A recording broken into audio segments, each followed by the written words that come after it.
Okay, so this is just a demonstration video regarding the manual treadmill that I have that I got for $50. Right now I'm just doing a brisk walk, but I will tell you that this manual treadmill takes a lot of effort. So it's definitely, if you're used to the typical treadmill and not really working your legs, which I think a lot of us probably are, you have to use all your energy to move the treadmill forward. So you're really going to be using a lot of strength in your legs. Now, right now, I'm turning my body. I do have some hip issues because I did a lot of long distance running. So I do like to do movements that help my hips. So moving side to side is one of the best ways to do that. So I will turn my body to the side and cross my feet over. That way I can adjust my hips. When you're wanting to dig deep, you can push into the treadmill and push forward, and you actually start to go faster. Like right now, it's almost like I'm pushing a grocery cart. I'm pushing really hard, and that actually lets me go faster on the treadmill. And actually, in a minute, you will also see me sweating because definitely is a very good workout.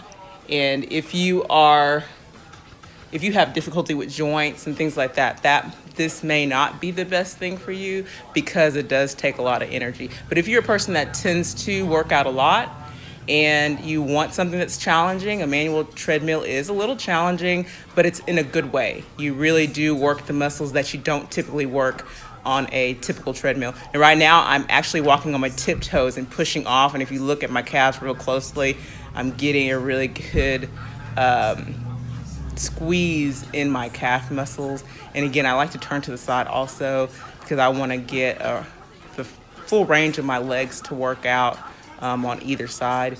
So I also will start to pick up the pace. Now I'm really sweating here. You can run on the manual treadmill, but it can start rolling so fast, it's hard to keep up. So if I'm doing sprints, I can sprint on one, but you just have to be careful because it can start rolling and it's like, whoa, that's crazy. Now here, I'm doing some kickbacks. And again, and I do this on a typical treadmill also. It's just as you see, when I stop, the treadmill stops.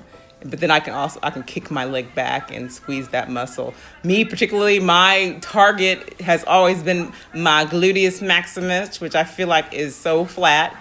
And that's probably from doing all that running. I did long distance running for like 20 years. And so I probably just ran off my butt. So now I'm just doing some butt kicks, trying to really work the back of my legs. And then I can also do it in a jogging motion, which again raises your heart rate, and it's just a really good workout, and it changes it up. Now I'm doing high knees, same way. I'm really trying to get my heart rate up, and then when I stop, boom, it kind of stops, and then I just keep on going. So that's a way to change it up a little bit when you're on your manual treadmill. I can tend to walk about 2 miles, and after that, I'm done. But the 2 miles, it can take a while, because it takes so much effort. The 2 miles, it takes a while. I would say sometimes it'll take me an hour to do 2 miles. Here, I'm just kind of demonstrating. I don't tend to do this, but I'm just demonstrating if you want to do some squats on there. When I'm on the regular treadmill at the gym, I'm doing side squats on a huge incline. So you can do it. It's not as easy, and it does take a lot of coordination. So I'm just showing you that it can be done.